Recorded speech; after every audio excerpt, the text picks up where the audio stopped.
Hey everyone, I'm here once again with KingHeavyMeta. It has been forever. It has. It's been far too long. Yes, when's the last time you were here? About a year ago. Yeah, at the Q&A. Huh? At the Q&A. Yeah. Anyway, we're here to talk about ponies, which is something I rarely do. I've done videos before, but I've always told people, ponies not my biggest fandom. It's Transformers and comic books. Yes, well, ponies are my favorite, because I am best brony. You'd be surprised. Anyway, we're here to talk about our top 10 episodes from Season 2. Yeah, we somehow skipped over Season 1. Yeah, well, fuck you. Well, Season 2 came out first. Well, Season 2 came out latest when I became a full-on brony, so... You need to go back to kindergarten and learn how to count again? Shut up! Anywho, here's how we're gonna do it. I'm gonna name my 10 and talk about it, and I'm gonna move on to Meta, who's gonna talk about his number 10 pick, and then it's gonna go back to number 9, and so on and so forth. Yay!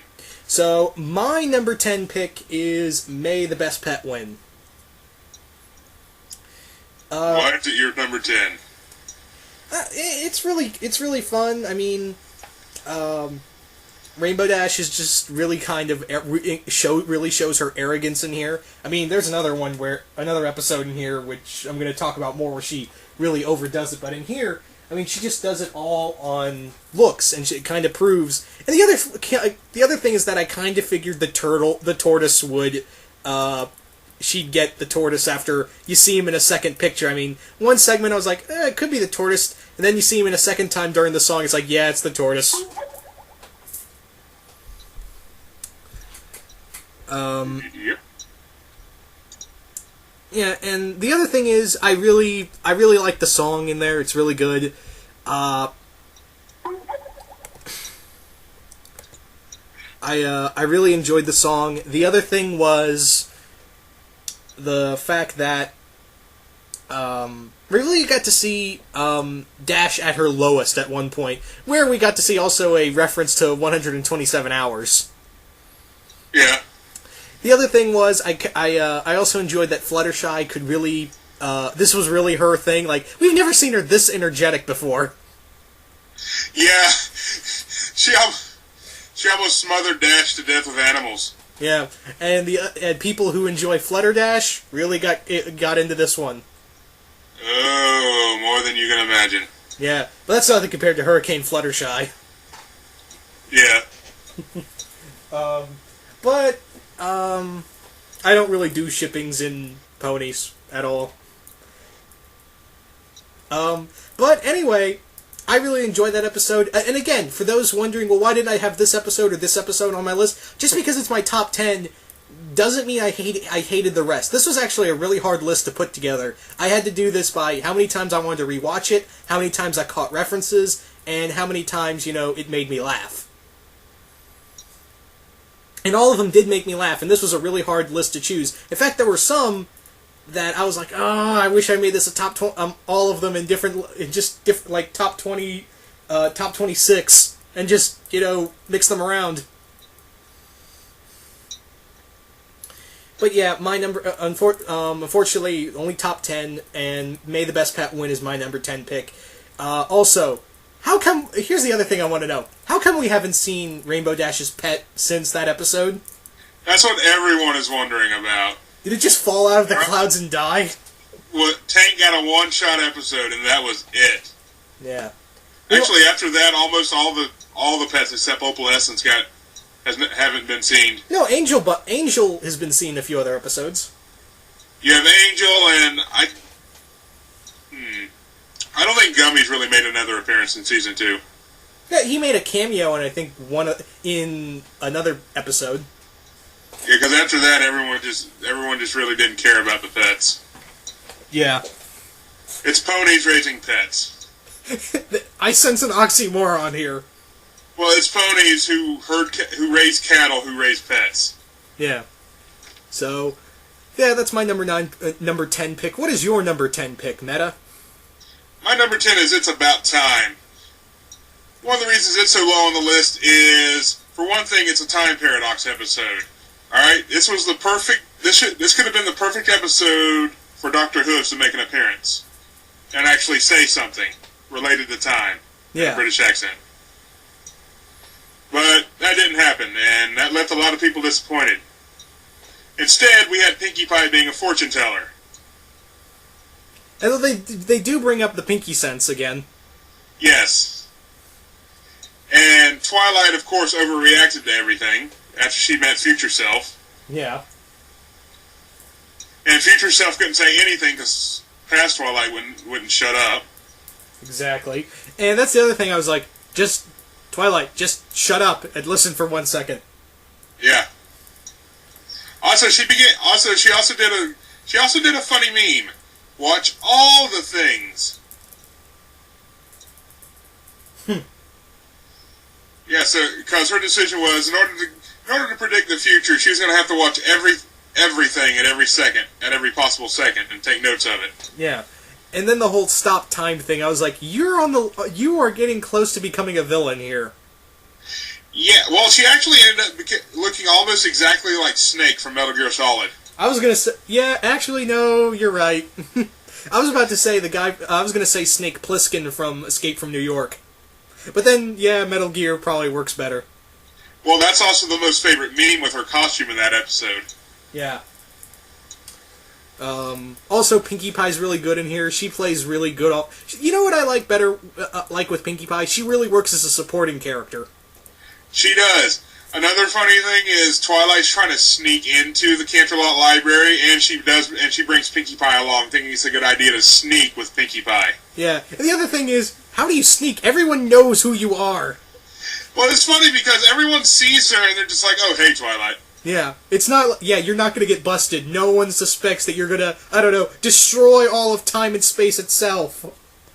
Another thing that bothered me, nobody asked her about the get-up. Yeah, well then again, she pretty much saved Equestria. Her and her friend saved Equestria. I don't think they need names. It's like, well, no, in their heads they're like, what the hell is she wearing? Yeah, it's like, just looks at Pinkie Pie, I don't even want to know. Yeah.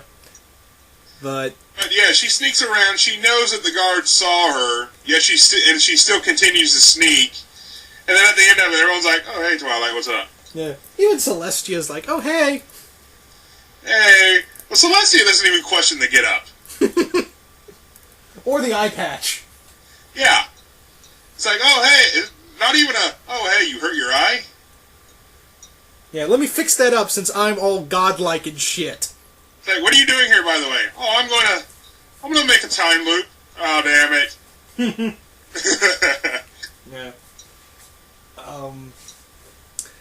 But yeah, even you know what also is kind of weird? When Pinkie Pie's the voice of reason. Yeah, that is weird. Yeah. Like, also, she destroys the laws of physics by being able to be the perfect Google search index. Exactly. And the library of books crashed on the floor. Yeah, although she kind of proved that in the first episode. Yeah. It was under E. But yeah, is that anything else you want to mention about your number 10 pick? Nah. Alright, my number 9 pick is The Last Roundup. Reason being, this is a really good... I'm not...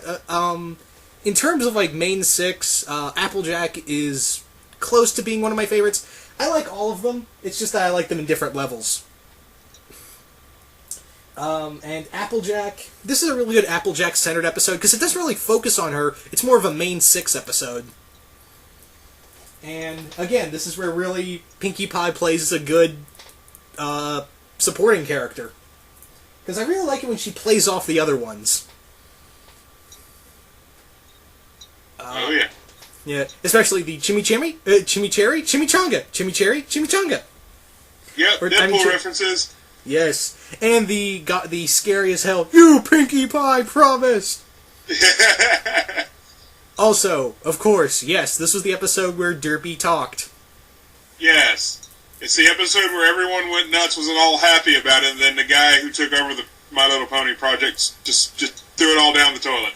Yeah. Which... because of his son. Yeah. Well, in hindsight, I mean, I'm not too happy about the censorship either, but in hindsight, that was a slap on the wrist compared to what we could have gotten. You know, we could have gotten cancellation, so I don't like it, but at least we kept the show. It's alright. I have the original episode with the original eyes and the original voice. Yeah. And so the other thing was, I really enjoyed the dialogue, I really enjoyed the dialogue between all the characters, especially when they're in the chase scene, with she's trying to apologize to Applejack. And she just goes, "Ready to catch me?" and Rainbow Dash is like, "Fuck it, we gotta go after him." Yeah. Like, they knew what we were getting into.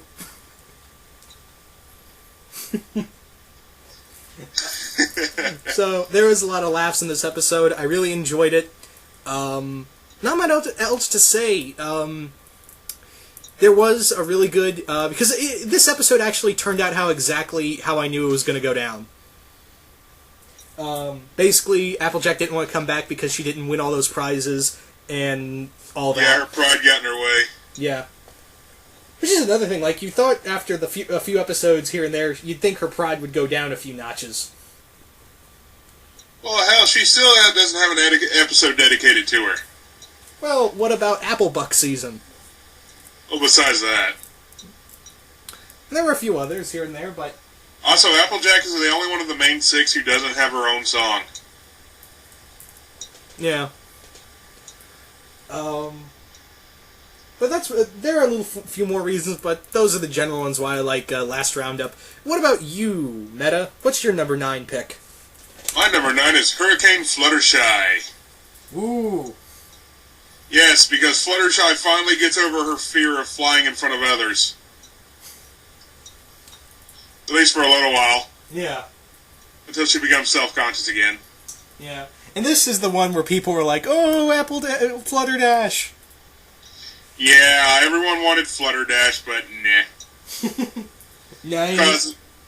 Because as much as people wanted Flutterdash, everyone knows that the most popular shipment right now is Twilight Sparkle Rainbow Dash. Again, I'm not into pairings. I don't look into MLP pairings. I kind of don't even look at the fan fictions that much. Because they scare me. Thank you, Cupcakes, for ruining it all for me. Yeah, go read Sweet Apple Massacre. I won't. And Sweet Apple Massacre Part 2. I will not. Go for it. It's fun. Okay, anyway.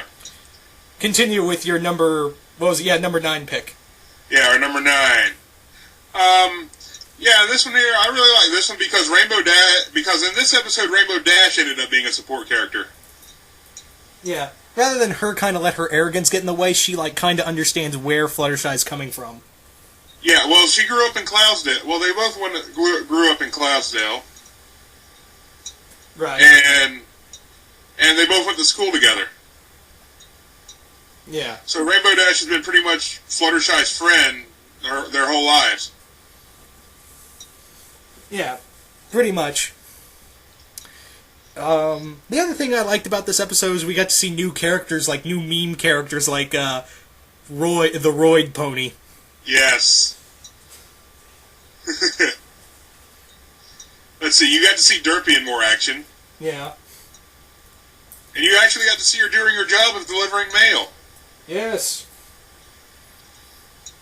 And a lot of people were excited because this was the return of Spitfire. Yes. Yeah, Spitfire disappeared for a while. Yeah. Well, hopefully... She returned, and then she did a Mother of God meme. So hopefully we can get an all-side characters episode. Yeah. With her in it and Dr. Hooves as the main character.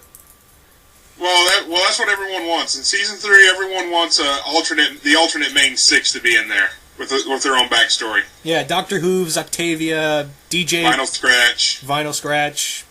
Lyra and Bonbon. And Derpy. Yeah.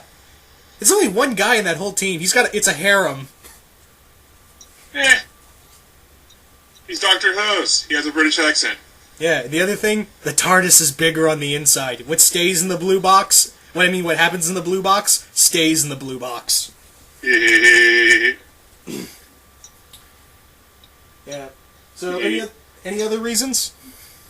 Like I said, Fluttershy finally overcomes her fear of flying in front of others.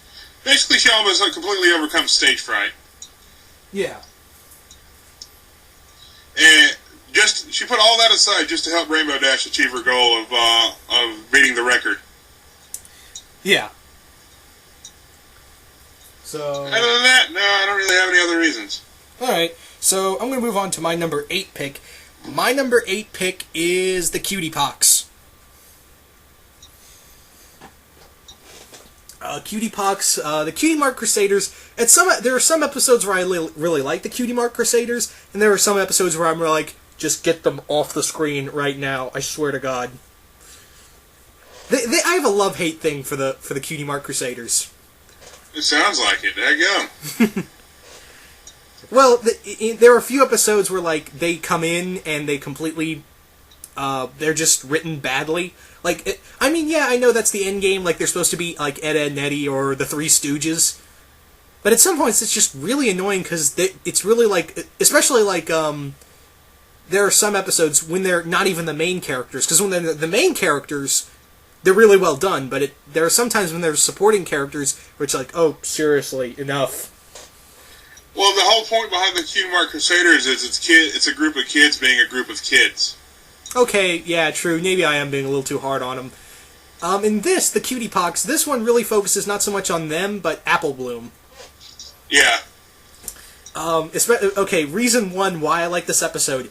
Big Lebowski reference. One of my favorite movies of all time gets a movie reference. But then again, you really don't expect that. You really expect that from something from Lauren Faust, even though she had nothing really to do with this season. We still got a Big Lebowski reference. Yay! Yay! I thought that was pretty funny. You see that in all her work. Like, if you go to Foster's Home for Imaginary Friends, that was created by her husband, Craig McCracken. Big Lebowski reference in a bowling episode.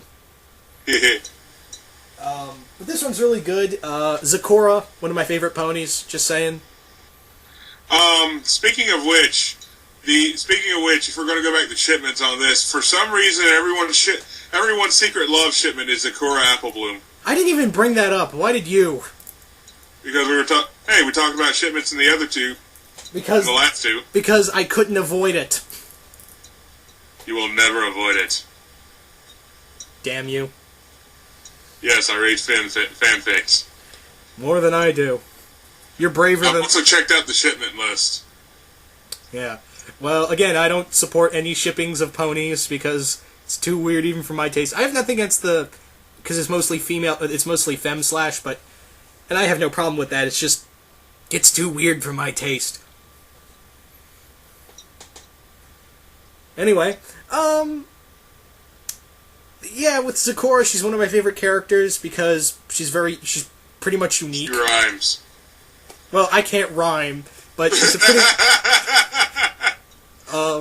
she's a very... Because of her rhymes. Yeah, but she's a very unique character, and she actually got a lot more airtime in these episodes. The other reason is, I really like the whole thing where she gets all the cutie marks, and it just gets worse and worse. Like, she even starts speaking French. Yeah, she starts doing everything.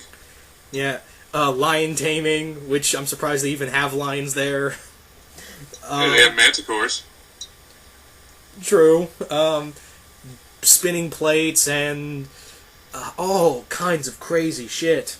And it's hilarious because Applejack, of course, being who she is, she's like, my sister's speaking fancy. Yeah, Applejack's all proud of her sister for having so many cutie marks. She's gonna make the Apple family so much money.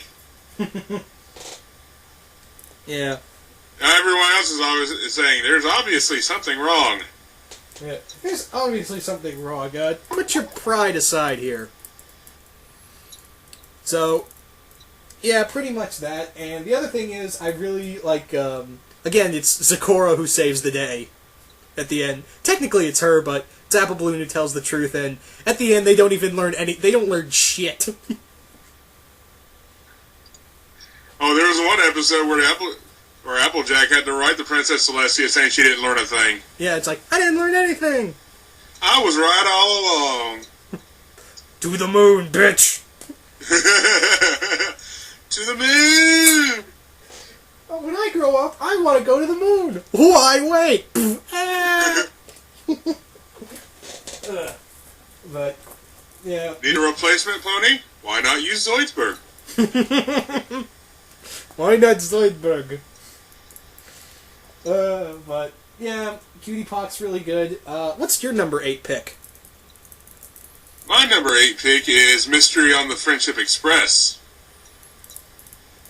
Because, let's face it, this is the closest thing to a murder mystery we're going to get. On a train, the classic murder mystery on a train that we're going to get. Yeah, pretty much. I mean, Then again, no cartoon can have this. Like, if you notice that every cartoon now has to have, like, a train mystery? Yeah. But I like trains, so that's one of the reasons why it made the list. Wait. Yeah, like I said, in this one... Wait. Back up. Did you just say you liked it just because I like trains? It's one of the reasons I like the episode. Okay. It's the only reason, but it's one of the reasons. Okay. But yeah, anyway, like I said, this episode is the closest we're going to get to the classic murder mystery on a train. The fact that everyone ate everybody else's sweets. Yeah. It's really good, like, especially when Pinkie Pie just goes batshit crazy. And just starts accusing everybody. Yeah.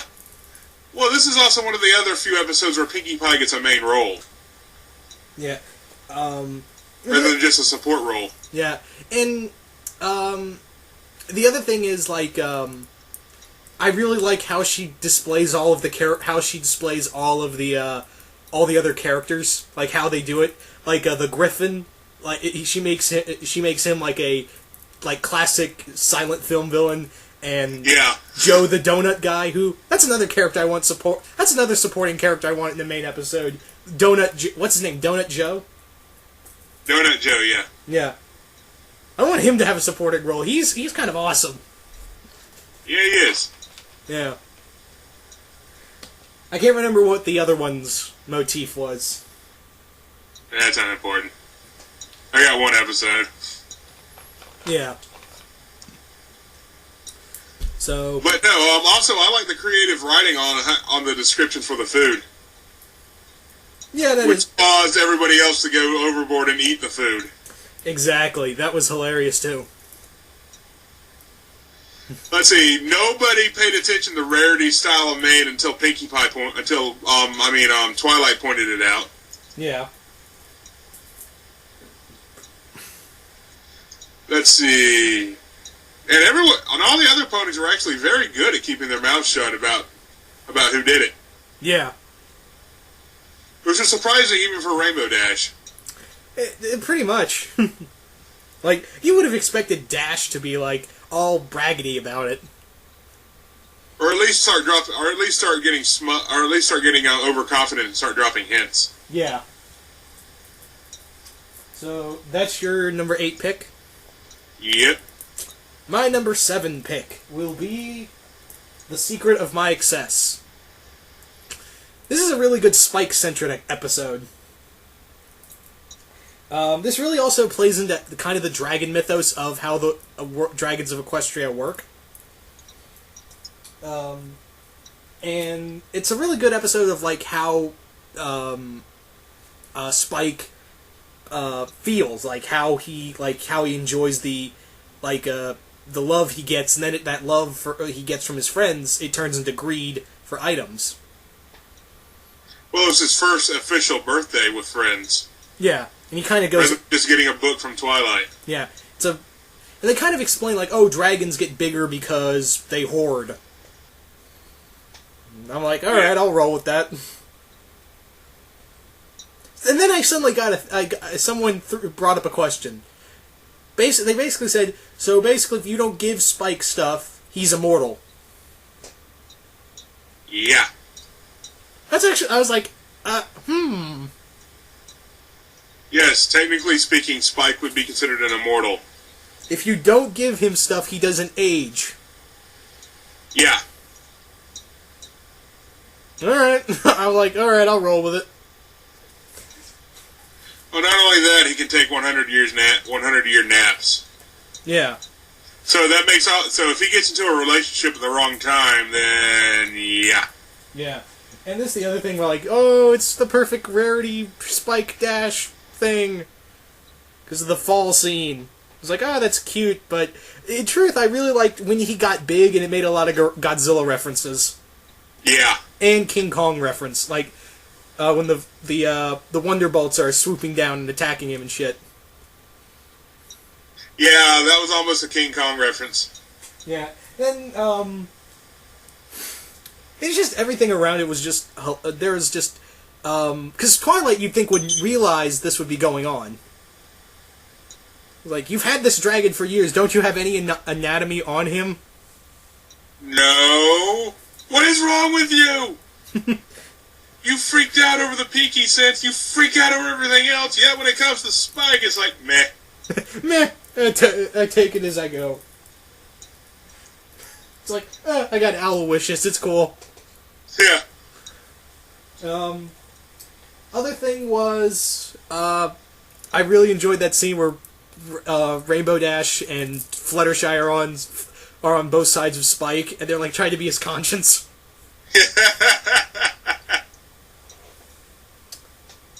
Oh, the other thing I did, one thing I was like, this is one thing that like made me not dislike Rarity in this episode, when she conned that Fire Ruby from Spike. Hey, Rarity is Rarity. Yeah, she like, I was like, oh, I actually said when I was watching this video, oh, you bitch. Yeah. And I said it like, not like to sound like a jerk, I was like, ah, you bitch. like, she was being smart. Hey, it still sent Spike over the edge, Spike's heart over the edge. Yeah. And, in turn, that actually, in the long run, it did kind of help. Yeah. Yeah, it brought Spike back to his senses. And, again, I don't hate Rarity, it's just that one scene I was like, how can you say this was given to you by by your good friend Spike, when you conned it out off of him? But whatever, again, it kind of shows that it does work, it does help in the long run. Yeah. So, that's my number 7 pick. What's your number 7 pick? My number 7 pick is Heartswarming Eve. Good, The because... reason it's my number 7 is because it explained the origin of Ponyville. Which is actually kind of, it's an interesting story. It's actually also a pretty dark story. Yeah.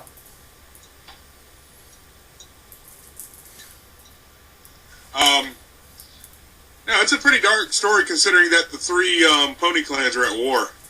Yeah, they don't say it outright, but they kind of hint at it throughout the entire thing. Yeah.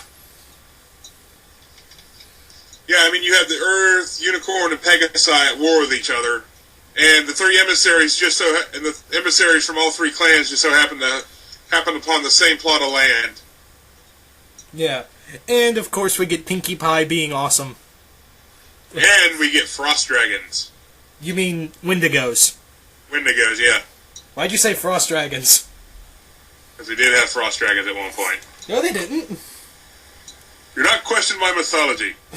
Okay, whatever.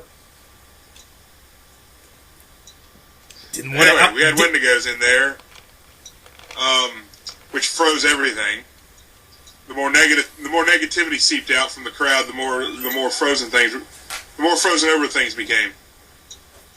Yeah. Yeah, pretty much. Yeah, that was pretty good. I'm glad you kind of put it on your list because I unfortunately had to sacrifice it for something else. Yeah, and it was funny because the 3 main emissaries could not get along, but it took the 3 assistants of the emissaries to get along to show them the follies of their ways. Yeah, and I thought that was a pretty good way of having showing that it's not always the leaders that are the victorious ones. Yeah. I'm also glad they kind of like hinted at not everything was in perfect harmony, and all these different races were kind of having a xenomorphic feud. Well, yeah, that was way back in the day. Yeah. And you got to consider, this was before the Nightmare Moon incident as well. Yeah. And it's apparently long before the reign of Celestia and Luna, which also kind of brings in, where do the Aliacorns come in? They don't have a backstory yet. They don't even have an origin point of how they're created. Yeah. Here's the other thing: when you look at you look at the flag, it has Celestia and Luna already on it. But this clearly says long before the sisters' reign. Yeah. Well, actually, Celestia and Luna have been alive over 1,000 years. Yeah, but they said this was long before they took control. Yeah, they need to have an origin point where they took control. Yeah. And then they kind of move into Reign of Discord, and then Nightmare Moon. Yeah, because Nightmare Moon came 7 years after Discord. You sure it was 7 years? That's what the most popular thing is right now. Alright, I'm not gonna That's what everyone's going with. 7 years after Discord's reign, Nightmare Moon came to be. Alright. I'm not gonna argue with it. But yeah, that's the other thing, and I'm glad they also kept that these Wendigo also had this really interesting backstory that they fed on emotion. Yeah, they fed on the negative energy. Yeah, kind of negative energy of ponies. Kind of like how the change, like there's a lot of that. Like the main thing is emotions in this series, and there are a lot of antagonists that feed off of it. Yeah, example, Chrysalis feeding off of love. Yeah, Star Sapphires, don't go after the changelings. They're screwed. Yeah, we use the power of love. Oh, this is gonna be good. We are never gonna go hungry again. Yeah. For those who don't know, Star Sapphires, Lantern Corps. Just thought I'd clear everyone who wasn't on the up and up. Yeah. Yeah, their power derives from love. Oh, they are so. And the changelings would have a field day with them. Yeah. So, any other reasons? Let me give some thought here. We kind of got sidetracked, but then again, we've done that on all of them. Yeah.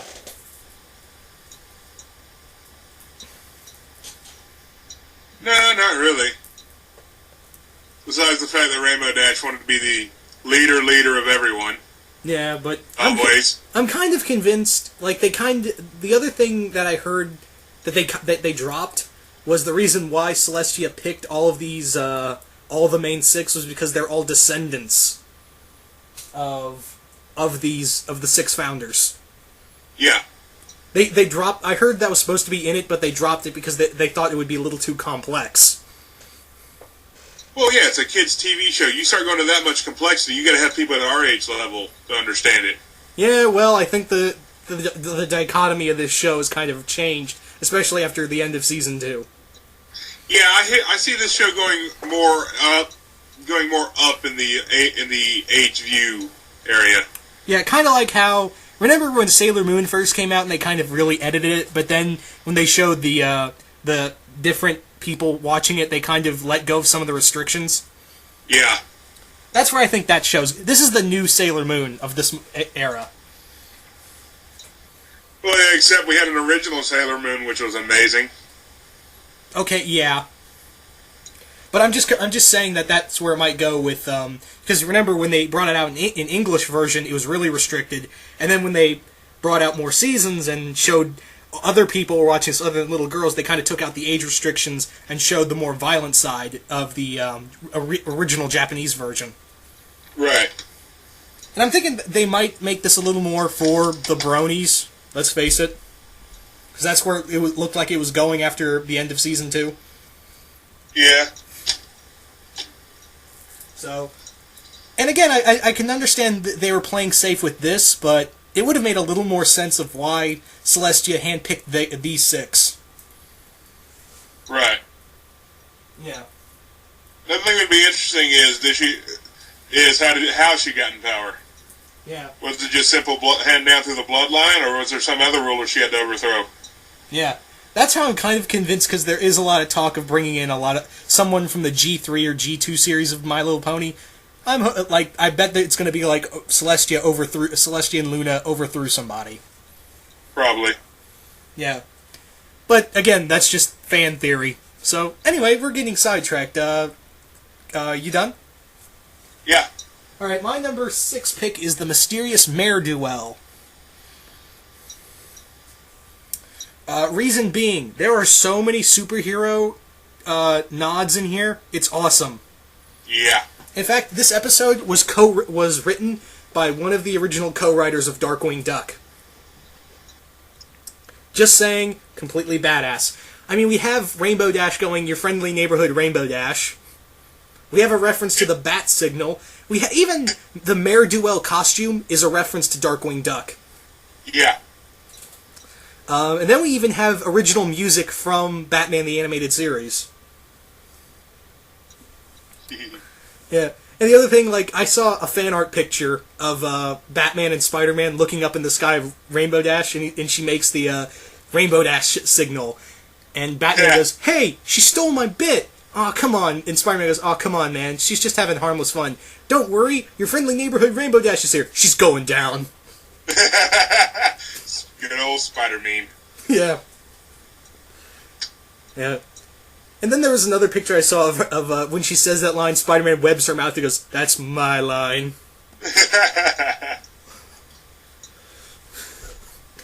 But I thought this was really good. This is where Rainbow Dash's arrogance really overplays.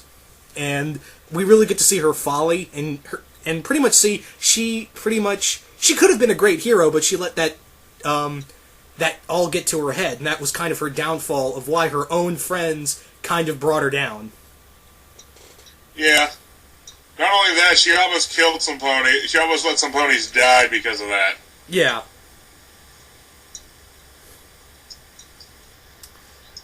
On more than one occasion. Yeah, and they actually kind of really explain how it was all 6 of them at once. I mean, all 5 of them at once. Yeah. Although, here's one thing I don't get. The first one, when they're rescuing the balloon, who did that? Which one was that? Because they never explain it. Which one? The first time when Mare Duel appears when they rescue from the balloon. They never explain that one. Eh. Was that the one where they stopped the cart? No, that was the one with the hot air balloon going down. Ah. They never explained that one. That was Fluttershy. Oh, yeah, you're right. You sure? Though I don't know how she built up any courage to do anything. Yeah. Continuity. Where is it?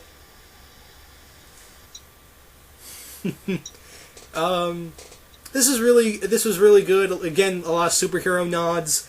I really felt like the dialogue in here between all the characters was really well done, and how subtle. They kind of bash you over the. The problem with this episode was it kind of bashes you over the head. Can you tell who Mystery Mare Duel is? Well, it's funny because if you don't pay attention, then you don't know. Yeah, and what's kind of weird? A lot of people were saying it's Trixie.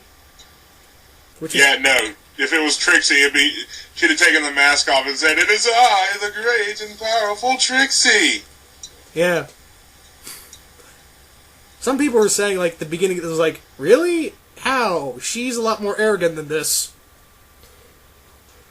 Yeah, Trixie would not have helped the situation at all. She'd have been like Rainbow Dash and gloated and almost let ponies die. Yeah. Although, we're not saying... I want to see her in another episode.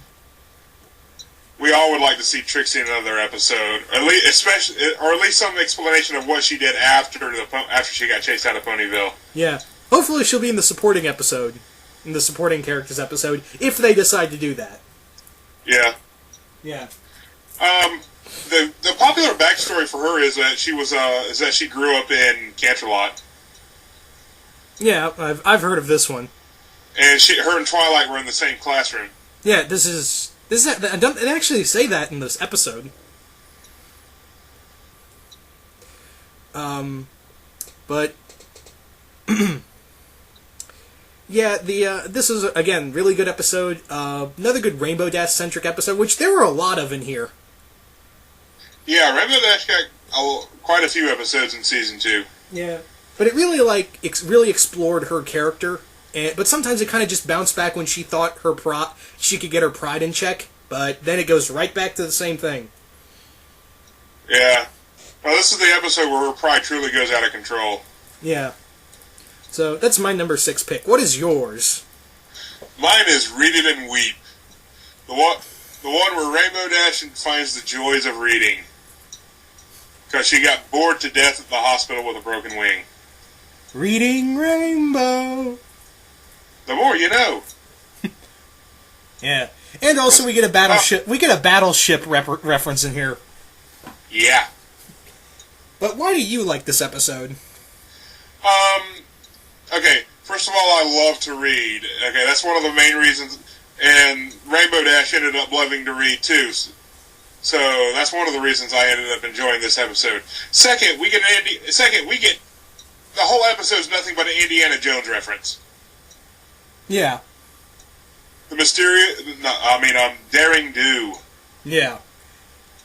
The Indiana Jones of MLP. Yeah. And truth be told, I kind of wanted Arizona to be a real villain in the show. Which, coincidentally, if you look, Daring Do and Rainbow Dash have the exact same mane and tail style. I think that was kind of on purpose for, how to get her into reading. Well, it was on purpose because as Twilight pointed out, Rainbow and Daring Do are more alike than she would realize. Yeah. So yeah, there's that.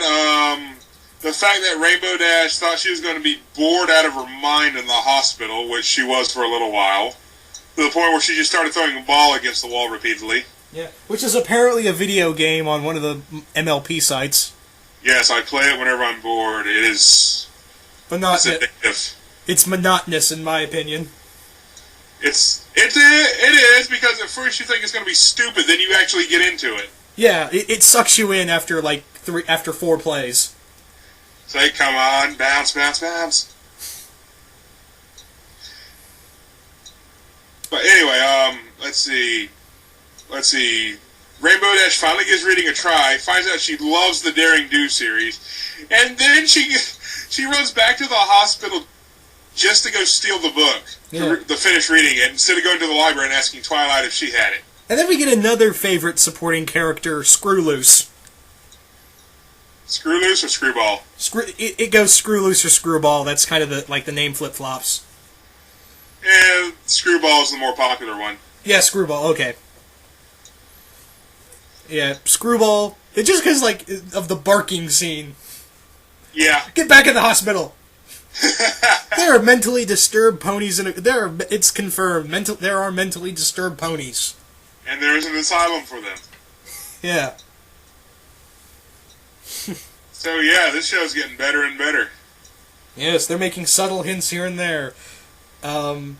Pretty soon it will be mature. Yeah. Did you mention F-words everywhere? Hey, did you mention baby cakes in your list earlier? Huh? Did you mention baby cakes in your list earlier? Yeah. Remember when they kind of made when Mr. Cake was talking about his 2 kids and he's like, that makes sense, right? Yeah. There's another subtle hint. Shit. Interesting thing about Screwball. A lot of people's favorite backstory for a lot of the fan base's backstory for her, which has kind of been accepted, is, well, it's still a half and half thing. Either she was created whenever Discord came back, and she was just created out of the chaos, and she kind of just permanently lost her mind. Well, no, she came into being and stayed into being even after Discord was sealed back, was turned back to stone by the elements of harmony. Yeah. Or she started out as a regular pony, and Discord's chaos wave affected her that much that she went crazy. Yeah, that's what I said. She permanently was mentally destroyed. Yeah. Popular song for her is Daddy Discord.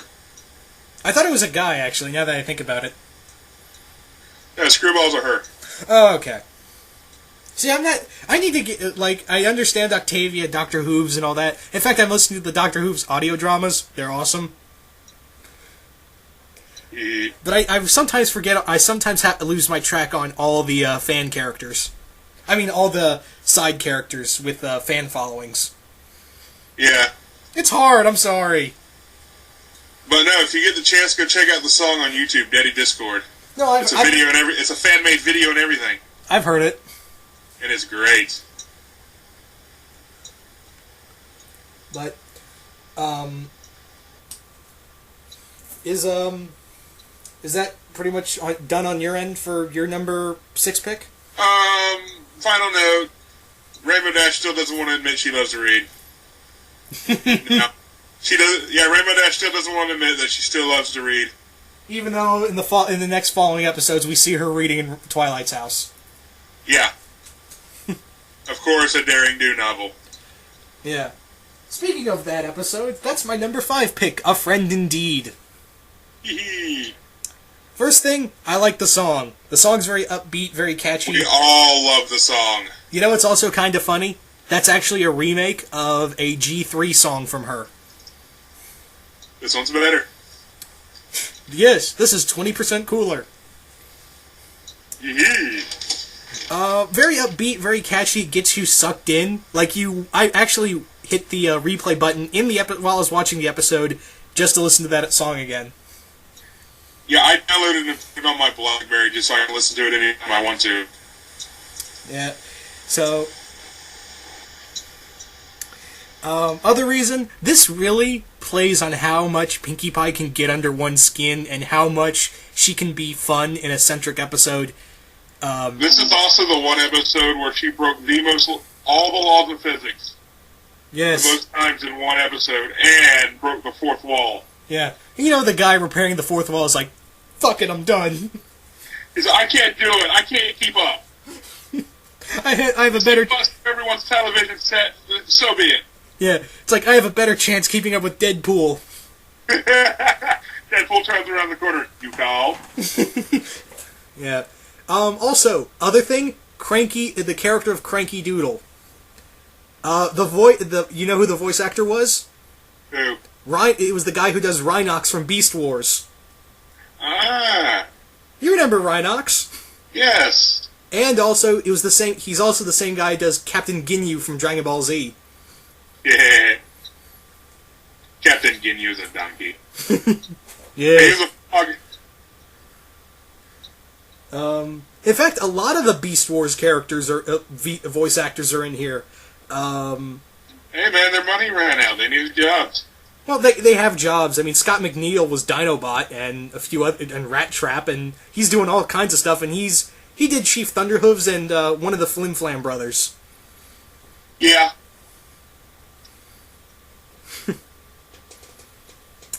I didn't like the Flim Flam brothers. You did or you didn't? Huh? You did or you didn't? I didn't hear that part. I said I did not like the Flim Flam brothers. Why not? Because they're nothing but salesmen. Because they incorporated the idea that big business could crush small town family business. Well, I think he was actually supposed to play up on you remember the musical The Music Man? Yeah. That's actually what I think it was supposed to go for. Because it was the Apple family they were going against, I looked at it more in a business sense. The Flim Flam brothers wanted to prove that the big bad automated industry could destroy the small hometown, everybody working in their industry. Alright, that's one way of looking. That's a good that's some, philosophizing shit right there. I don't know, maybe I'm just looking at that episode too deeply, but just because it had the Apple family involved and they're obsessed with making money, I looked at it from a business point of view. Yeah. I was going to put that episode on this list, but I had to sacrifice it for something else.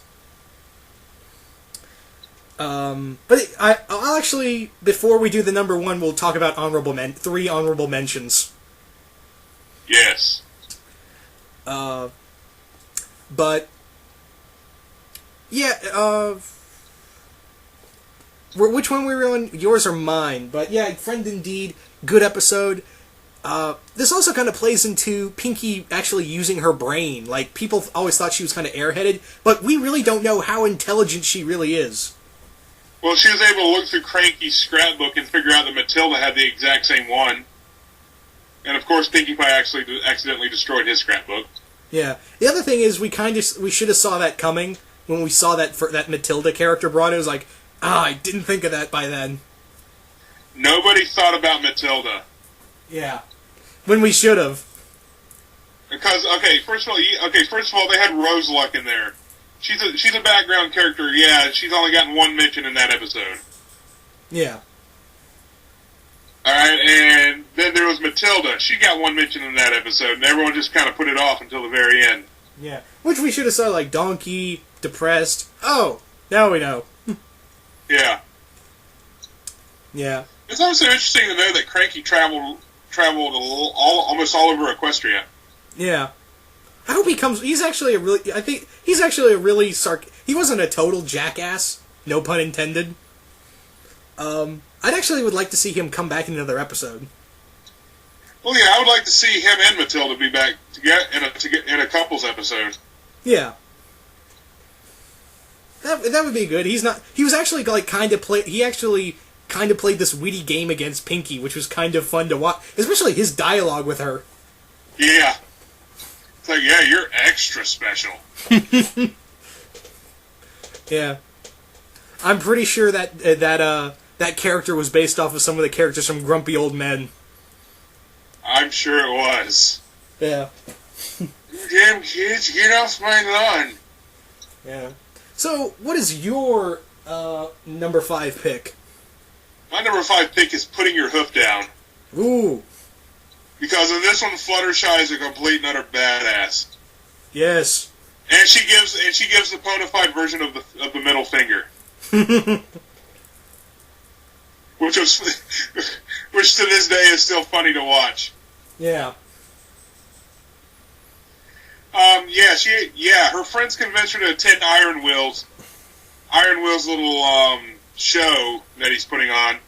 She gets convinced. All right, she tries being assertive, and then she goes overboard with it. Yeah. To the point where she ends up hurting Pinkie Pie and Rarity. And she's scary enough already, alright? Anyone who can yell at a dragon and put him down, at a full-grown dragon and put it down and make it feel shame, is scary enough to begin with. Also the fact that she's been able to use the Royal Canterlot voice. Yeah, which is also kind of scary. The other thing is, did you notice in the episode, when she's walking back to her home, the Bill Bixby Hulk theme starts playing? Yeah. The piano ending theme to The Incredible Hulk. Yeah. I actually died laughing at that scene.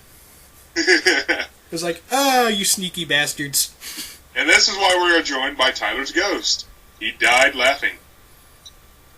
Fuck you. But, let's see. Anyway. Alright. Fluttershy learns to be assertive. She starts scaring ponies, and then she gets to the point where she's bullying them. She ends up becoming the Gilda of that episode. Yeah.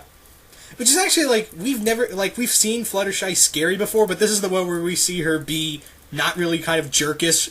Well, no, we've seen her be jerkish before in Return of Harmony, but this one, it's not under Discord's corruption. Yeah. This one, she was purposely being an ass. Yeah. And also, the combination of Pinkie Pie and Rarities actually was a fun... I wasn't expecting that duo to be the ones to bring Fluttershy out of her assertiveness. Yeah. And of course, Pinkie Pie broke the laws of nature again by stretching her neck to giraffe length. And also pulling a Bugs Bunny. Walking on air. Yeah. Thus proving there is nothing in the universe that is Pinkie Pie proof. Nothing is Pinkie proof. Civilizations billions of light years more advanced than us are not even Pinkie proof. If they were to encounter a real life Pinkie Pie, they'd be like, oh shit, run, run, run, run. Yeah. Sir, we have a weapon that can destroy the entire galaxy. I don't care. It won't destroy her. Yeah.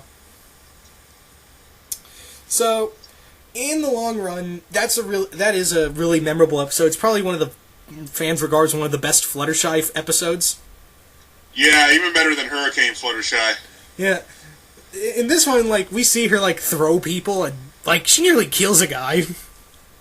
She dumps garbage on top of Bon Bon and one of the other characters. Yeah. Which, by the way, Bon Bon gets... Which is funny because she doesn't even walk through the bridge after she's done. After she knocks the garbage over, she just flies around. Yeah, it's like, couldn't you have done that in the first place? I'm thinking, yeah, the whole time I'm looking at her saying, trying to get him to move, I'm like, wait, you're a Pegasus, just fly around. You have wings, just fly. Yeah, it's like, and then she does that, it's like, ugh! So, and what really confused me is the fact that Bon Bon and the other pony didn't get mad. They just got annoyed that the fact trash got dumped on them. Yeah, they also had this look of confusion, like, where the hell did this come from? Yeah, I was expecting them to have a totally violent outburst at Fluttershy, and then Fluttershy gets scary at them. Because I mean, come on, you just had all of Ponyville's trash dumped on top of your head. Yeah. Which, by the way, why are they carrying out the garbage? They all have different jobs. Just like Bon Bon has different voices every time she speaks. I was gonna bring that up. But, anyway, you done? Yeah. My number 4 pick is the Canterlot Wedding Part 2.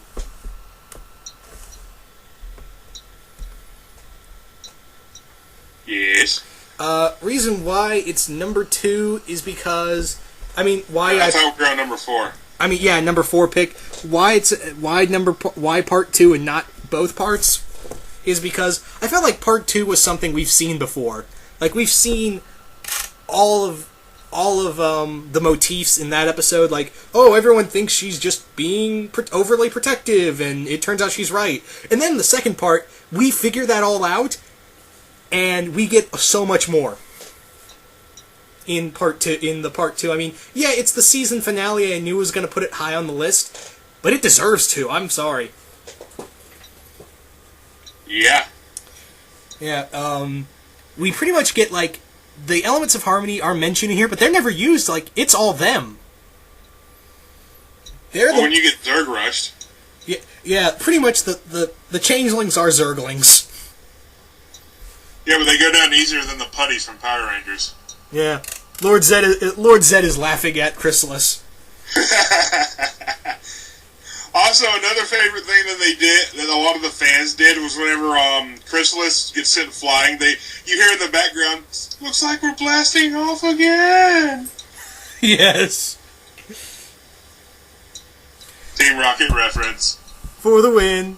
Also, Princess Cadence and Shining Armor. What'd you think of those two characters? I thought they were awesome. It was also interesting to see that Cadence was actually Twilight's full sitter. Yeah, and they actually, they weren't, it wasn't, a forced relationship kind of characters. These were actually, really fluid. Oh, yeah. Also, Chrysalis, awesome villain. Yes, she needs more, we want her to have more airtime in Season 3. Yeah, team up with Discord. The Changelings, also awesome. Bring them back. The final battle was actually kind of cool. Like, we see Twilight, we've seen her use defensive magic, and here, and you brought this up to me, she uses offensive magic. Yes. She does. And it's fun. Yeah, and also Pinkie Pie has some fun too. Yes, she does. Do me! It's like, fine. Yeah. And better. And then she uses the party cannon as a weapon. Yes, the party cannon as a weapon. Yeah. And then also she uses the Twilight Gatling gun.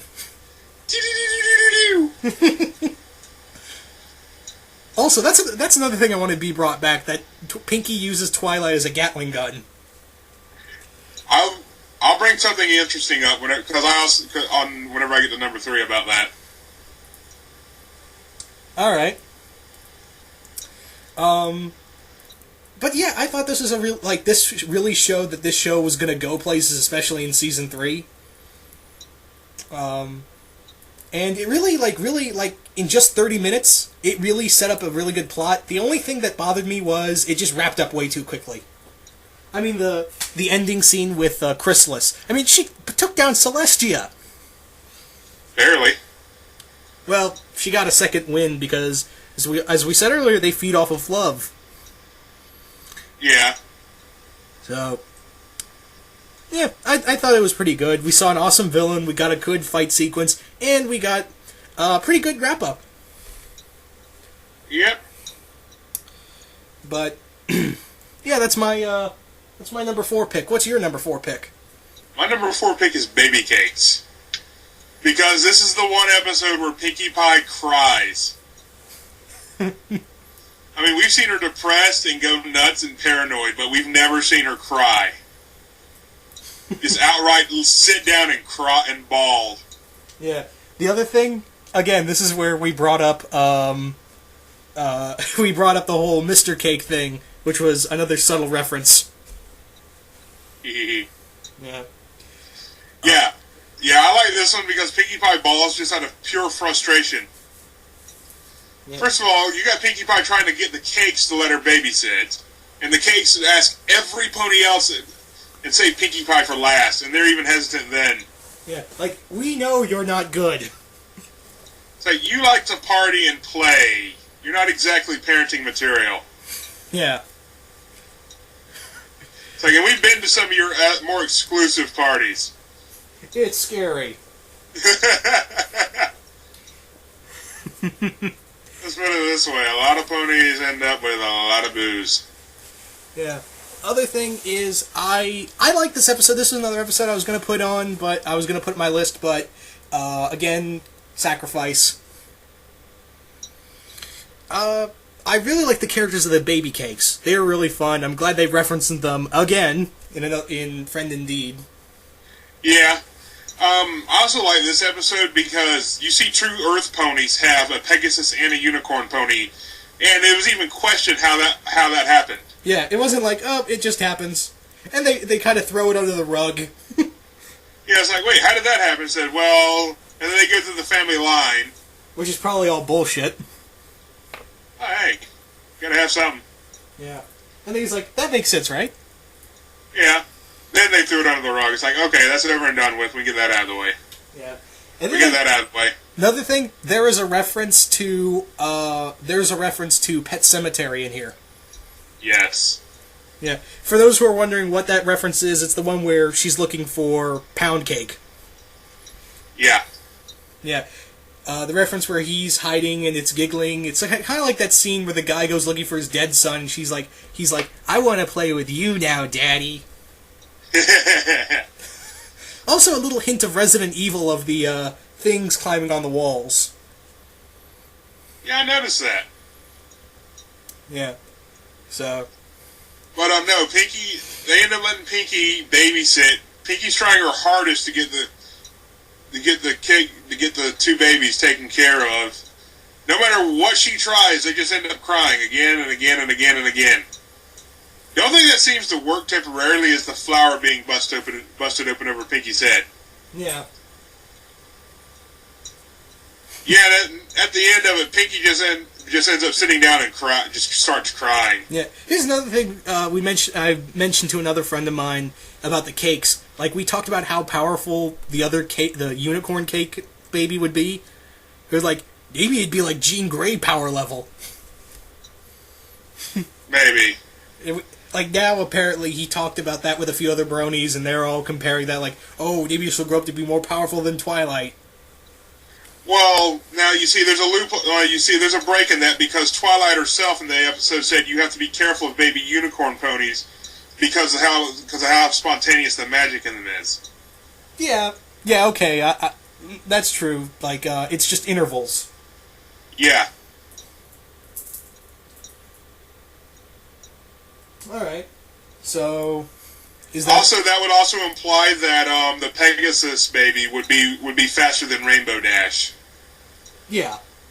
Would grow up to be faster than Rainbow Dash. And Rainbow Dash even said, you got to be careful of this baby Pegasi because they'll be up and flying around in no time. Yeah. So, you done? And time for my number 3 pick? Nah, but yeah, like I said, anyway, this is the episode. Pinkie Pie just sits down and cries, and it takes the two cake babies to just busting fire over their head to get her to laugh and cheer her up. Yeah. And after that, Pinkie gets everything cleaned up, nice and neat, and everything. And the cakes are like, "Oh shit, she did a good job. Nothing's destroyed. Babies are still here. And they're clean and still alive. Here's done to them." I don't see any rips in the space-time continuum. Okay, everything's good. Okay, I through. Yeah. My number 3 pick is Luna Eclipsed. This is the one episode where we get to see one of the most fan-favorite ponies ever, Luna, get a all-centric episode. More Luna in Season 3. Yes. And also, this is another thing a lot of fans bring up. Why does she have a different character design than she did the first time we saw her?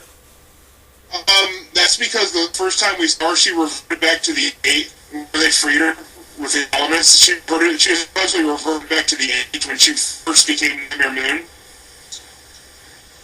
And in this one, she aged and matured some more, and thus her main palette had changed according to her age. Just like if you look at Celestia fan art, all of Philly Celestia's hair is pink. It's completely pink. It's not multicolored. All right. And it's not long and wavy like it is in adult Celestia. Yeah. At least that's my theory on it. All right, I'll take that. I'm not going to argue. But this is a really cool episode. It's a really nice Halloween-themed episode. It really deals with... It's actually like a subtle reference to life out of prison. Also, it's the closest thing they could reference to the actual god of Halloween. Yeah. Also, we get to see a lot of cool character costumes. Like we got to see a pony dressed as Ermac from Mortal Kombat. Another one was I think there was a zombie pony. But no, they referenced that, but they never mentioned. There was also Shadow Bolt, Rainbow Dash. Yeah, I saw that. I thought it was pretty cool. Yeah. Everybody thought that whenever that episode started, Rainbow Dash was going to be a Wonder Bolt. Yeah. But nope, Shadow Bolt. And also awesome costume design on Zecora. Yes. Actually, you know what's kind of funny? All the fans prefer that the mane down and the torn up dress design than the main design. Yeah. Well, because of the main design, she has a mohawk. Yeah. That makes her seem like more of an Amazon than a healer. All right. Or a witch doctor in her case. Yeah. So this is really good. I really like the character design of how they remade Luna, even though I kind of was like, they kind of aged her really quick. But she really really was like kind of like Captain America. She was a person pony out of time. She'd been gone for 1,000 years. How do you cope with that? Yeah, that's a long time to spend on the moon. Yeah, and also Nightmare Moon came back with and took it in such stride as she did. Yeah, and she had to entertain herself in some way. Yeah. Another thing, like, why'd you go to Ponyville of all places? You could have gone somewhere else where you're not where you didn't cause mayhem and destruction. Well, that's because Celestia was in Ponyville at the time whenever Nightmare Moon returned. All right. Or was supposed to be. Yeah. Luna also, she has awesome guards. Why don't we get more of these awesome guards with the bat wings? Yeah, there's supposedly hybrid guards. Yeah. Genetically engineered hybrids. Where do you get these facts? I read quite a bit. Alright. But yeah, the Lunar Guard, as they're referred to. Yeah. They're really cool, like, cooler than the Solar Guard. And, I mean, you can't blame the ponies for being afraid of her. She was a, she was a monster at one point, and she still scared the crap out of all of them. Well, when you come down and yell at the level of a megaphone when you first come down. Yeah, that's true. And only Twilight is the only one, like, usually Twilight's the first one to freak out. Well, she know what she did. Well, she know how Luna was when she was Nightmare Moon. Yeah. And also, Twilight saw herself before she came to Ponyville in Luna. Yeah. So, this is really good. Another thing, like, why do so many people wonder why Rarity's not in this episode, but all the other 5 are, when other times there's hardly any of all of the main 6 in the episodes? Somebody made a funny comic about that. Apparently, the Royal Canterlot voice was really Rarity yelling into a megaphone system. Yeah, I've seen that. That is funny. But yeah, this is a really good. But no, Rarity was originally supposed to make an appearance in the episode, as whenever Twilight took Luna around to her boutique, and Rarity's supposed to make something for her. Mm-hmm. For Nightmare Night. Mm-hmm. She does, and Luna is so overtaken by how over the top it is, she gets mad and storms out. But they cut that out. So that's why Rarity did not get an appearance. Yeah. Other thing was of how, again, Pinkie Pie, how awesome she is as a supporting character. Yeah. Yeah, the whole time is candy, and then when when Twilight tackles her, it's like, you are not going to scream. Okay. Someone made a beat. It's like Pinkie, she's not going to gobble you up. Well, duh. At that point, if I was in Twilight's hooves, I guess you could say, I would have smacked her. Like, damn you stupid piece of crap. She's got a complex now, thanks to you. But yeah, that's my number 3 pick. What is yours? My number 3? A Canterlot Wedding Part 2. Pretty much for the same reasons as mine. Yeah. Let's see. Canterlot Wedding Part 2, you get to see Twilight use her magic for offensiveness for the first time. Whenever Chrysalis throws her in the dungeon, and she gets so mad she just attacks the images.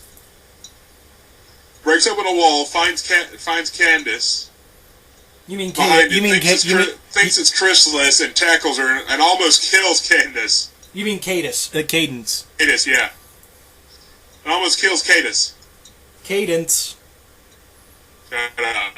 You can't spell. You can't pronounce right. Yeah, at least I can count. Shut up. Anyway, Cadence. Anyway, she almost kills Cadence before Cadence does the whole sunshine, Ladybug's awake thing. Yeah. And still, Twilight's a bit iffy on her. You can see Twilight's a bit iffy on her whenever they do the aria. Yeah. Twilight finally gets all the confidence back in her whenever she was singing about how much she loves Shining Armor and how hard she was trying to move that mine cart. Which is another interesting point. Why is there a mine near Canterlot? Yeah.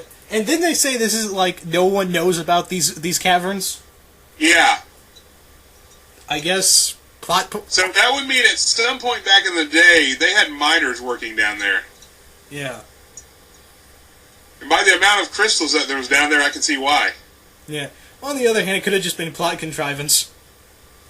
Ooh, in this episode, Lyra finally gets to talk. Really? Maybe I missed that or forgot about it. A lot of people miss that. Lyra gets one line, but she talks. What'd she say? I think I missed it. She said it was whenever Chrysalis disguises Cadence. was asking about the dress, and Lyra says, "I love it." No, Lyra finally gets to talk, rather than just her joining in with the other ponies and singing. All right. But it also sucked that Lyra had to become one of the mind-controlled bridesmaids to try to stop Twilight and Cadence. Cadence. I want to smack you through the TV. Anyway. Yeah, it sucked that Lyra had to become one of the mind-controlled people of Cadence. It was also funny that they used the bouquet to get away.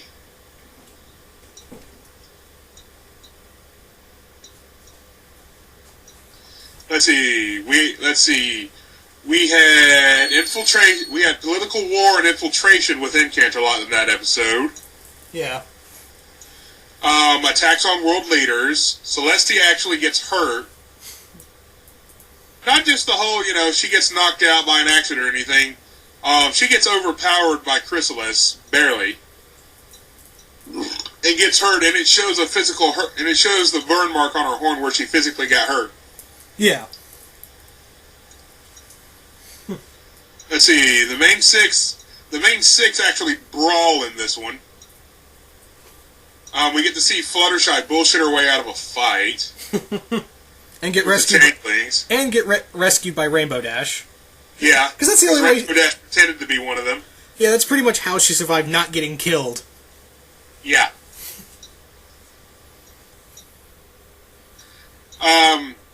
We got to see Pinkie Pie just basically make fun of one of them. Make fun of one of them before she blasted it with the party cannon. Yeah. Twilight used attack magic in that one. Pinkie used the Twilight Gatling laser. You're doing a better description of this episode than I am. Than I did. Props to you. Yeah. Another thing that's interesting for people who go on Failblog and look at the Brony memes. If you go far enough back, the hell was that? Anyway, if you go, I noticed this a few months before the final episodes came out. It showed a GIF where Pinkie used the Twilight Gatling gun in the exact same scene.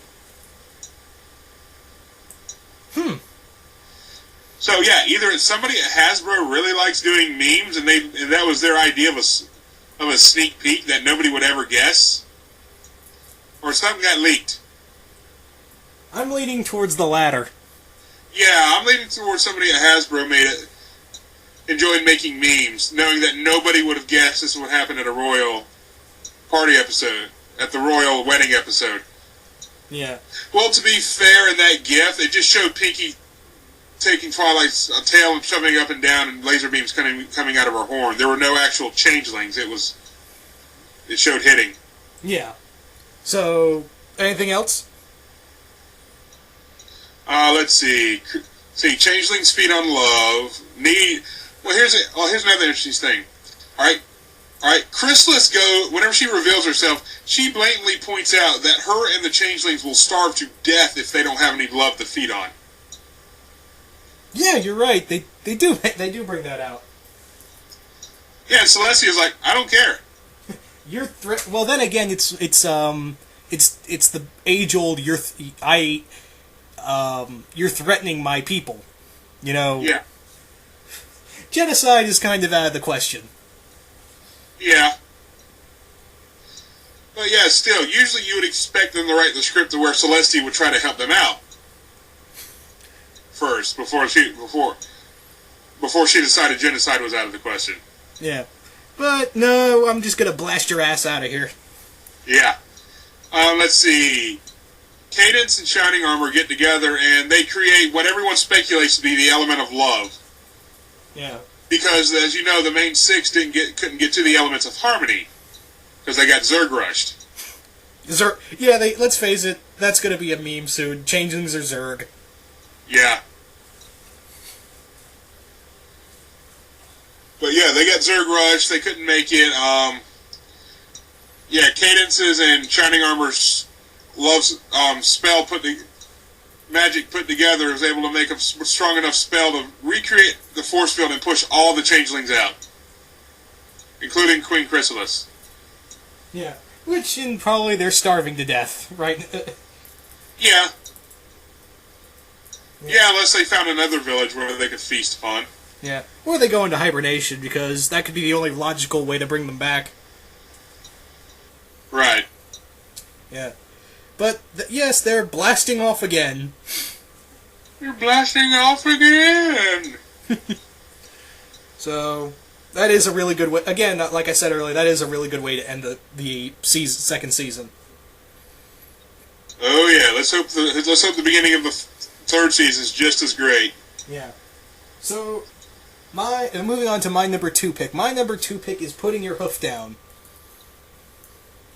Pretty much for the same reasons you had it, but I liked it for just the wackiness of it, of how corny this episode could go. And the other thing, the voice of the Minotaur, why am I forgetting? Iron Will, was the same guy who does Mr. Hercule from Dragon Ball Z. I noticed that. And that's when at that point I'm like, I can't take Iron Will seriously anymore. It's Mr. Hercule.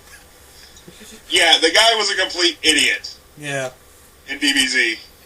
Yeah, it's like, yeah, you're not... And everything was a trick. Yeah, that's pretty much what they did with the character, is just make him like, he's all talk, no shit. Yeah.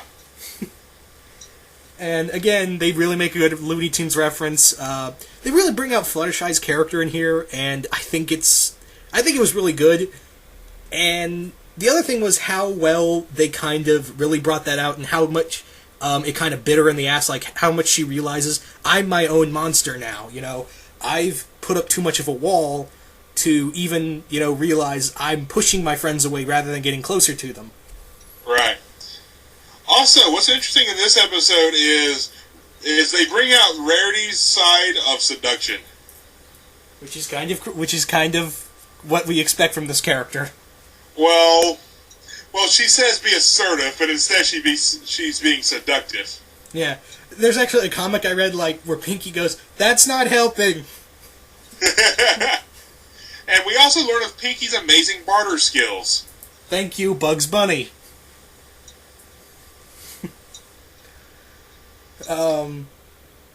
And yeah, it is the two ponies you wouldn't expect to be the assertive ones.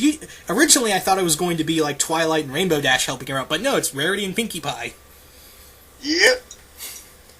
Which is, by the way, the oddest oddest duo to work together. Hey, whatever happens. Hey, Pinkie Pie even does a Z-snap in that episode. Oh yeah, that's right. Oh no, you didn't. But yeah, and again, the Incredible Hulk, the Bill Bixby Hulk theme at the towards end of the episode was really good too. Yeah. The only thing that would have been better if she was walking down a highway. If she was just walking down a highway and gave her a hoofs up, like a hitchhiker. That would have been gold. Oh yeah. So, what is your number 2 pick? My number 2 is Lesson 0. Oh, thank you. I forgot. I didn't put this up again. Sacrifice this, but yes, we have to talk about Lesson 0. Lesson 0 was one of my favorites because this is the one where Twilight just absolutely goes berserk over being tardy once. Yeah. We see how much of a control freak she can really be. We always knew that she had this obsession with control and order. We just didn't know how much of that was. Yeah. In this episode, this is the closest any character has come to being Pinkamena. Yeah. Especially whenever Twilight casts that love attraction spell on the doll. Mr. Smarty Pants. Yeah. And again, this is an episode where it gets really creepy. Especially... Yeah. Let's see. Twilight let's see. First of all, the episode begins off with Spike reminding Twilight she hasn't written a letter to Celestia in almost a full week. That's when she freaks out because nothing has happened in that entire week. Everything's been peaceful and quiet for once. Which is kind of weird. Would that mean every day there's a problem? Technically, yes. Which means, instead of Twilight taking it in stride and saying, all right, peaceful week, no need to worry about anything. She's like, no problem. What am I going to do? Some pony has to have a problem somewhere. Yeah. And then we see Fluttershy, quote-unquote, doing a fatality on a bear. Yes. Finish him. I'd predict that's going to be our next DLC character. Maybe it'll be a tree. Oh, that's the other thing we didn't talk about with Hurricane Fluttershy. She got to be a tree. Yes, she did. She said, I wish I were a tree. And then she was a tree. Yeah. Okay, but anyway. Alright, so Twilight goes around asking everyone... First she starts off with Rarity's house. Alright, of course Rarity's going to overreact over losing something. So Twilight starts getting all excited. She's like, ooh, she's got problems, yay! Which is something... But she doesn't stop to think, wow, I'm terrible. And according to Tara Strong, this is her favorite episode. Huh? According to the voice actress Tara Strong, this is her favorite episode because she got to be crazy. Yeah. Oh, yeah.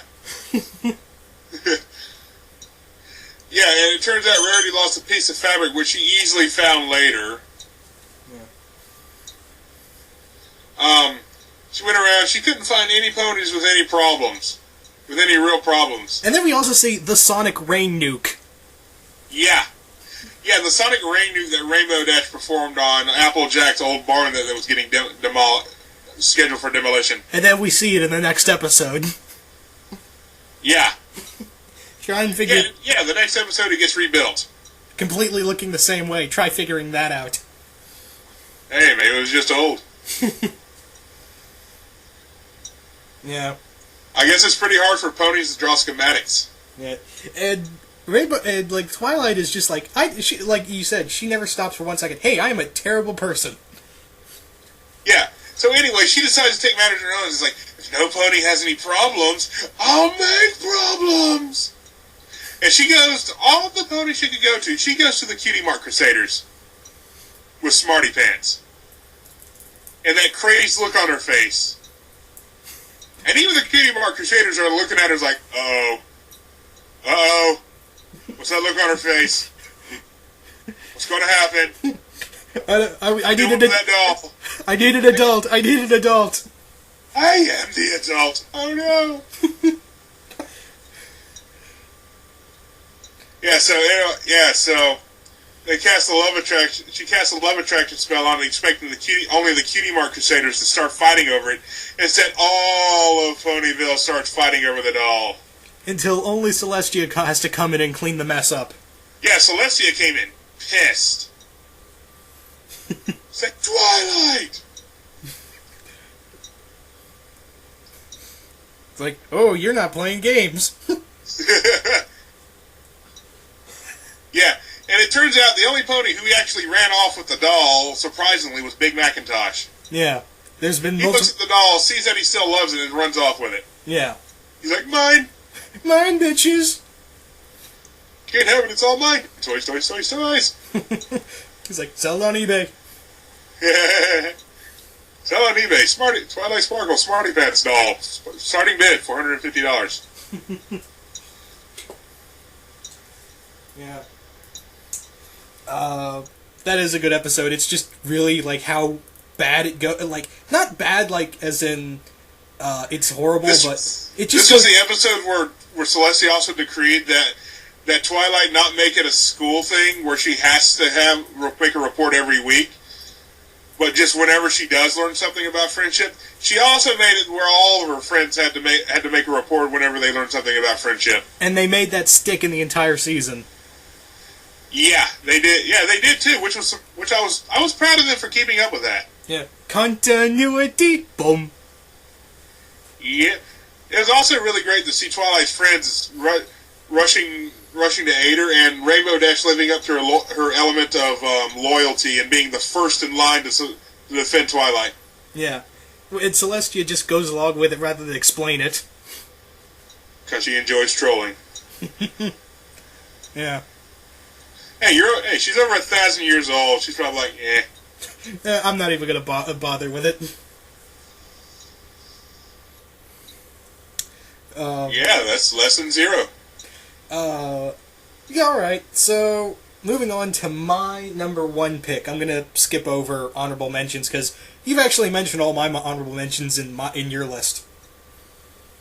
Yeah. So, my number 1 pick is actually the first 2 episodes of Season 1, Return of Harmony, Parts 1 and 2. Because... Yep.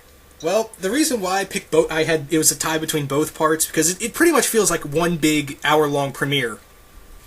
And it could have been. That's the thing. It could have been. And we get to see the appearance of a very memorable villain. A villain that's probably going to come back in Season 3.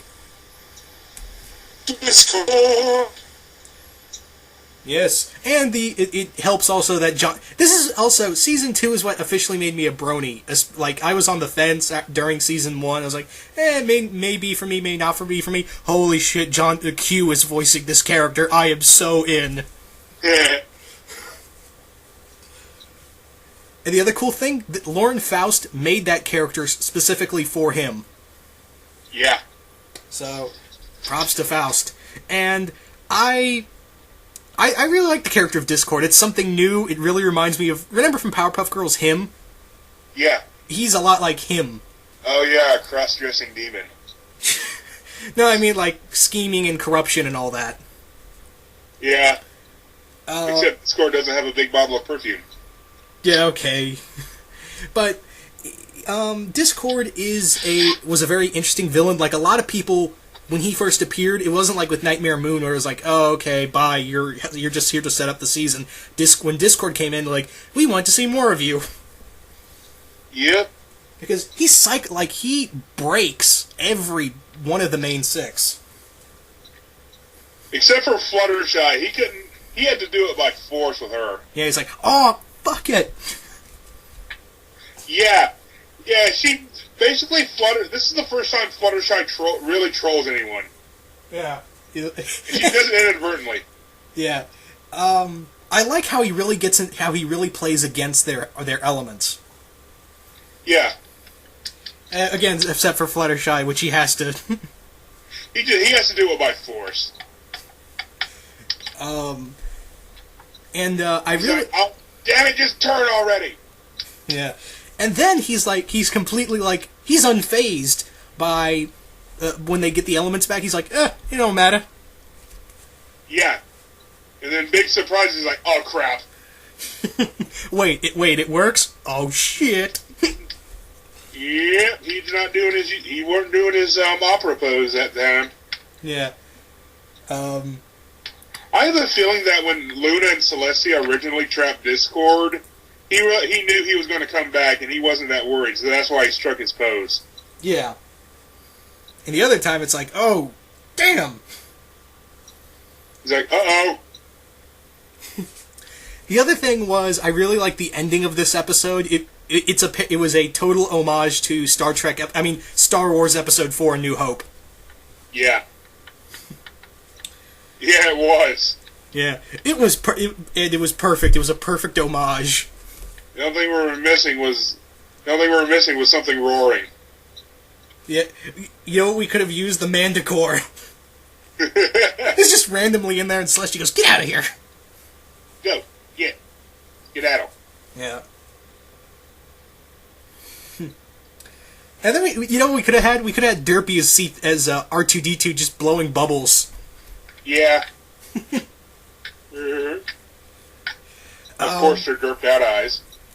Yeah. The other thing was, I liked how it was Twilight. Even when she was broken down, it had to... And also, Spike was hilarious when he was in total pain. Yeah, he's like, but... It's like... She won't stop sending letters. Here's the other thing I want to mention. Celestia didn't do shit. I mean, yeah, you don't have the elements anymore, but couldn't you have fought against Discord? No, because as she mentioned in that episode, since the main 6 are now connected to the elements of harmony, Celestia had no control over the elements, and Discord is just too powerful for one Alicorn to face alone. Well, she had her sister at that point. Couldn't those two could have ganged up on him, like, delayed him? I believe they tried. It's just that other things happened. Yeah. Because Discord probably trapped Luna someplace, and he was playing with Celestia, because that's what he enjoyed doing, was playing and toying with people. Yeah. And also in this in the first part of this episode, it felt like Discord knew Celestia outside of just a rival level. Well, he probably does. Because like some of the fans have theorized that him and Celestia were allies at one point. Yeah, there's also been speculation that Discord actually used to be good. Yeah. Before something turned him into what he is. Yeah. Or, he just broke, but other people are just like, he's just crazy. Because he just appeared out of nowhere. Yeah. And he had they said he had like a 1,000-year reign. Yeah, he did. He had a long reign. Actually, that's probably who Celestia overthrew to take control of Equestria. Yeah. The other thing people theorize that he was responsible for wiping out the Alicorns. Or at least most of them. Yeah, all except Luna and Celestia. Well, I've heard there's supposed to be a special village of Alicorns somewhere out in Equestria. Yeah, hopefully they can expand on that in Season 3. But anyway, really good. I felt like it was a really good, strong opening to Season 2. It's what got me to officially be a brony. Discord, freaking awesome villain. He's a really memorable villain.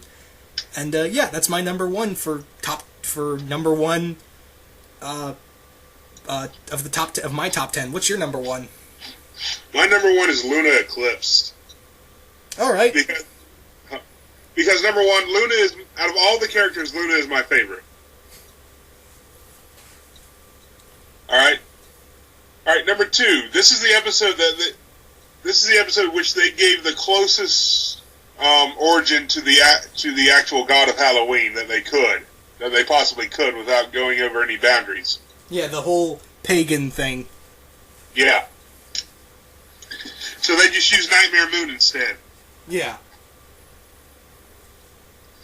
Alright. Let's see. Number three is Decora's hair does look better down than it does up because, as I've said before, the Mohawk style it makes her look more of an Amazon than a witch doctor. You mean warrior? Yeah, more warrior than healer. Yeah. Yeah. I mean, they call her an herb healer, but let's face it, with all those masks and everything, and all of her spells and incantations, she's a witch doctor.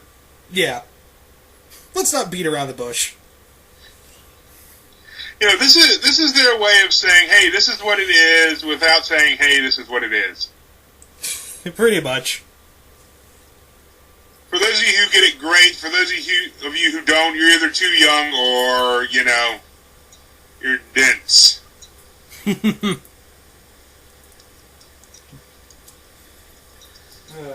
But... Alright, Luna gets the most airtime she's ever gotten in this episode. Because this episode was actually a pun on her name. Yeah, we all knew that. Let's see. Of course, Rarity was supposed to appear in this episode at the boutique making Luna a dress to help her fit in, but Luna got mad and stormed out. But that got cut, which is why we didn't see Rarity. Right. Let's see. We have Twilight seeing what used to be herself when she first arrived in Ponyville inside of Luna, so she goes and helps Luna. Right. We also see Twilight get ecstatic whenever Luna recognizes her as Star Swirl the Bearded. And it's a character they mention again a few times. Yeah, Star Swirl the Bearded, very powerful unicorn apparently. Yeah, he was a very powerful unicorn.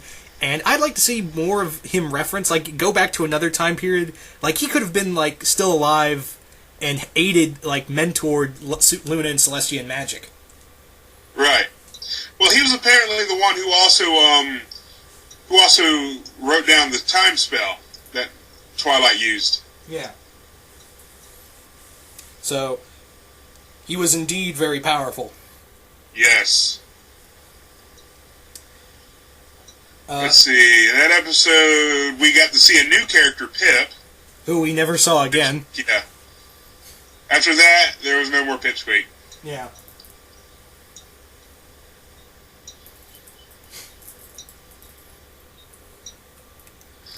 Let's see. We got our Pipsqueak. We got Luna. We got Luna return with a different mane style, and as I've speculated, her mane changed with her age, just like Celestia's did, because all the fan art of Princess of Philly Celestia is her mane is pink, no multicolor like it is now. Right. So my speculation is Celestia grew into her multicolor style of mane. Yeah. For the most part, it feels like sometimes fan continuity kind of makes sense. Yeah. Well, see, that's what the fan base has been doing. They've just been kind of filling in the blanks the best they can. And whatever the majority likes, it ends up being, usually. Pretty much. Yeah, and my speculation is as Luna got a bit older since she's been freed, her main style changed as well. Because if you notice, she had also gotten taller and more filled out. Yeah, she grew really fast. She rapidly aged. Yeah. Yeah. So I think that pretty much covers everything. Like you said, we had a whole bunch of costumes in there that were recognizable. Mm-hmm. Even Derpy got an appearance in there. Yeah. She pulled the cork from the bobbing for apples bucket. I'm a paper bag wizard. Now I'm a paper sad wizard. Yeah.